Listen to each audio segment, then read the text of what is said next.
Bueno, vamos a ver los principios básicos del vídeo digital en el After Effects, ¿vale? Que es un vídeo aparte, pero es muy importante para la gente que nunca haya trabajado con vídeo. ¿Cómo vamos a ver las características? Pues primero creando una composición nueva. Recordad del vídeo de composiciones que se podía crear dando a este botón, está aquí, y vamos a explicar rápidamente los predefinidos, que están aquí, ajuste predeterminado, ¿vale? Que pone aquí ahora mismo PAL de 1DV, y lo que tenéis que saber es que si yo pincho aquí aparecen todos los formatos preestablecidos que existen, digamos, oficialmente a la hora de trabajar. Entonces, yo, por ejemplo, si trabajo en España, sé que será, si es definición estándar, es un PAL de 1DV. En cambio, si trabajo en un país como Estados Unidos o algunos países de Sudamérica, sé que va a ser un NTSC de 1. ¿Vale? Luego, con el paso de la alta definición que tenemos ahora, pues están todos aquí y pueden variar en HDTV 720p o HDTV 1080, ¿vale? Esto es un poco por encima. Luego aquí abajo tenéis en lo que es, digamos, cine, películas 2K, 4K o cineón. Bueno, digamos que esto es cuando trabajáis en cine, pues imágenes aún más grandes que la alta definición. Muy bien, entonces, empezando por lo más simple, que es un PAL D1DV, que es como se trabaja, digamos, en prácticamente toda Europa y Australia. Si le doy aquí, aparece que la anchura son 720 píxeles y la altura son 576 píxeles.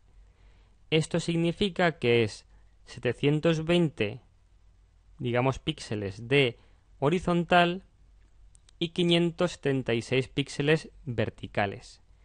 Un televisor típico antiguo de tubo, de los que se llaman CRT, tienen esta resolución. ¿Vale?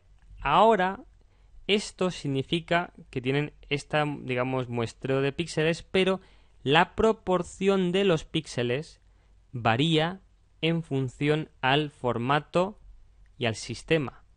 Significa que yo en un PAL de 1DV tengo un píxel de 1,09. ¿Qué significa todo esto? Bueno, básicamente que cuando vosotros veis una imagen en un ordenador, en un monitor de ordenador, los píxeles, es decir, cada puntito de luz y color, es cuadrado. En cambio, cuando veis píxeles en un televisor de los antiguos, de los de tubo, los píxeles no son cuadrados, sino que son píxeles un poco alargados. En este caso, al ser un PAL de 1DV, el píxel es 1,09, por lo cual es casi cuadrado, pero no es cuadrado. ¿Vale? Esto supone un problema a la hora de trabajar en un ordenador y luego exportar la imagen a, digamos, un televisor. Por lo tanto, tenéis que tener muy en cuenta siempre este parámetro. ¿Vale? Cuando exportemos, veremos los posibles fallos que suele tener la gente cuando exporta con un píxel incorrecto. Pero lo que tiene que quedar muy claro es que según el formato tiene un píxel diferente, ¿vale? Por ejemplo, ¿sabéis que en los televisores de tubo existieron más, digamos, hace poco los televisores de tubo pero panorámicos, ¿vale? Que es como los de alta definición pero de tubo. ¿Esto qué significaba? Que, por ejemplo, si yo vengo aquí donde pone PAL de 1DV y selecciono PAL de 1DV pantalla ancha, en teoría, por lógica, debería tener más píxeles alargados que verticales. Pero si os fijáis bien, no los tiene. Sigue teniendo los mismos píxeles que la pantalla normal, pero si os fijáis en la proporción, que es la deformación, cuando tenemos una pantalla ancha, un píxel está mucho más deformado. Por lo tanto, lo que crean las televisores panorámicas es una deformación aún mayor de la imagen. Esto no pasa con las imágenes en alta definición, porque vuestro televisor o monitor de alta definición sí que tiene los píxeles cuadrados tal y como un monitor te los muestra. ¿Vale? Entonces, es muy importante que sepáis que cuando trabajáis con pantallas de definición estándar o baja definición, los píxeles son muy importantes. Ahora, hay excepciones cuando trabajamos con alta definición, porque depende de la cámara y del formato con que grabe la cámara, hay píxeles deformados y no. Por ejemplo, sabéis que hay unas cámaras que se llaman HDV, que graban en alta definición, pero, fijaos, si yo vengo aquí y selecciono HDV 1080-25, veréis cómo la proporción de píxeles está a 1,33. Esto es debido a que este formato no tenía la potencia suficiente para mostrarnos una imagen en alta definición 1080. Por lo tanto, se hizo un truquillo que es bajar la resolución, pero deformar el píxel. Por lo tanto, digamos que es una especie como de alta definición falsa. ¿Vale? Volviendo a la alta definición, bueno, pues tenéis que saber que existen dos tipos de alta definición a grandes rasgos. Uno es el 720, aquí tenéis, por ejemplo, aquí también, que lo que hace es, pues, mostrarnos una imagen de 1280 por 720 con píxeles cuadrados, en teoría, aunque habrá cámaras o formatos que aquí hagan pues la compensación por si no podían por la resolución de la lente o lo que sea.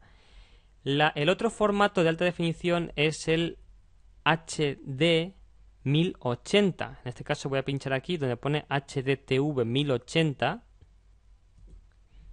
que es 1920 por 1080. Esto es lo que se le llamó en una estrategia de marketing Full HD, ¿vale?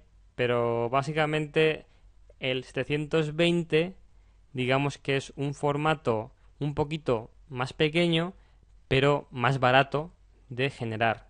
Y el 1080, que es esto, es bastante más grande, pero a la vez es más caro de crear, digamos, de trabajar y de generar.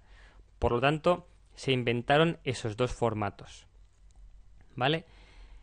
¿Qué más tenéis que saber de los vídeos? Pues aparte de que hay NTSC, PAL para definición estándar, HD 720 o HD 1080 para alta definición, tenéis que saber que existen lo que se llama fotogramas por segundo. Entonces, los fotogramas por segundo lo que hacen es delimitarnos cuántas imágenes vemos en un segundo.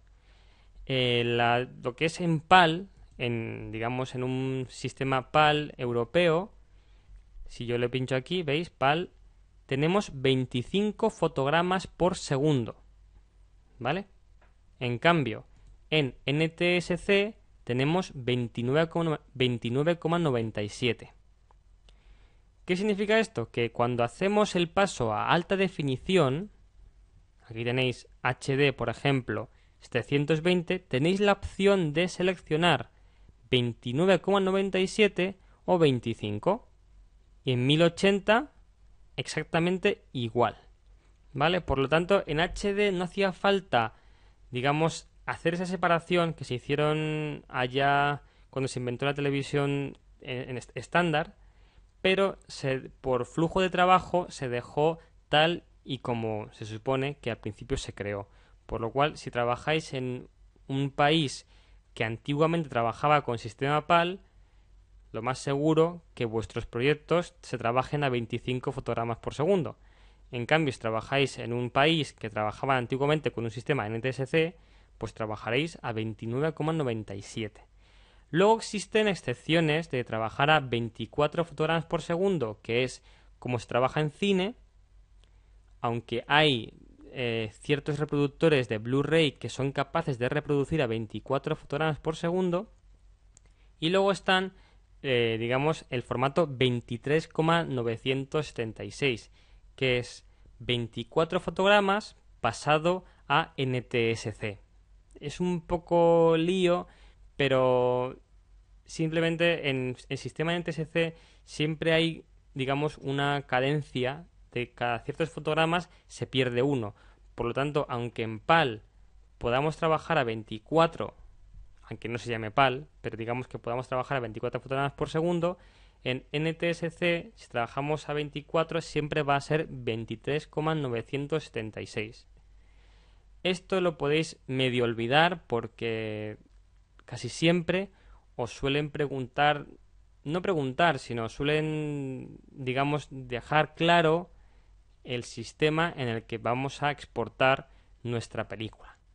¿Vale?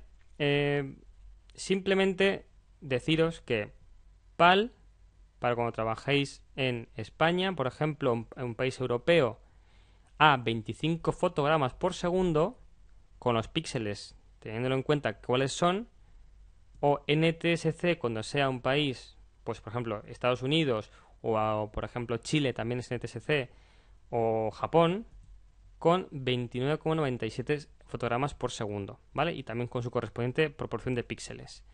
Luego, si trabajáis en HD, tened cuidado por el formato, por ejemplo, si es un DVC Pro HD, este mismo, veréis cómo tiene otra proporción de píxeles, ¿vale? Muy bien, esto ya está visto, más o menos, aunque por supuesto podéis vosotros luego pinchar en cualquier valor y cambiarlo, porque en el After no estamos sujetos a ningún tipo de valor predeterminado, a diferencia de los programas de edición, por lo cual habrá veces que incluso en este curso hagamos, digamos, composiciones muy largas o muy altas y luego esas composiciones las anidemos a otras composiciones, ¿vale? O las metamos dentro de otras composiciones para luego exportar a una resolución coherente. Pero digamos que en el After podemos trabajar a un tamaño o proporción que nos dé la gana. Por último, es esta parte que tenéis aquí, que es muy simple, que es la resolución completa. Esto no lo toquéis porque podéis automáticamente cambiarlo en tiempo real aquí. Simplemente es a qué resolución queréis que por defecto aparezca en la pantalla. Pues completa es máxima calidad y mitad, tercio y cuarto podéis cambiarlo. Pero ya os digo que aquí, más que cambiarlo aquí, lo podéis cambiar aquí. Luego, código de tiempo de inicio es cómo queréis que empiece, digamos, en qué segundo o fotograma o minuto queréis que empiece vuestra película. Duración, cuánto queréis que dure vuestra composición, aunque siempre podéis luego cambiarlo. Y color del fondo, pues en negro o el que queráis. Un apunte aquí que os quiero dar antes de acabar con este vídeo es que aquí, como podéis ver, en el código de tiempo hay muchos puntos, digamos 0, 2 puntos, 0, 0, 2 puntos, así, pero si vosotros queréis escribir con el teclado el número, podéis ignorar los puntos. Es decir, primero saber que estos son horas, minutos, segundos y fotogramas. Aquí luego pondrá basado en este caso, 25 fotogramas. Si yo quiero, por ejemplo, hacer que mi composición dure 15 segundos, no tengo que venirme aquí, seleccionar esta parte exclusivamente y poner 15, que podría hacerlo. Pero, claro, si ponemos un número un poquito más complejo, por ejemplo, queremos que dure 1 minuto, 13 segundos, 2 fotogramas, pues es bastante, digamos, por decirlo claramente, coñazo. Por lo cual, ¿qué hacemos? Pues cogemos todo y podemos escribir el número saltándonos los puntos. En este caso, minuto 1 pondría 1, segundo 13, 13, fotograma 3, por ejemplo, 0, 3. Esto, si os fijáis aquí, pone 1 segundo, 1 minuto, 13 segundos, 3 fotogramas, ¿vale? Por lo cual, que sepáis que podéis escribir los números saltando lo que son los 2 puntos. Así es más fácil. Damos a aceptar y nos crea nuestra composición con esa duración, que es 1 minuto, 13 segundos, 2 fotogramas. Bueno, son 3 fotogramas, que es 2 más el último. Y, digamos, nuestra composición estaría aquí.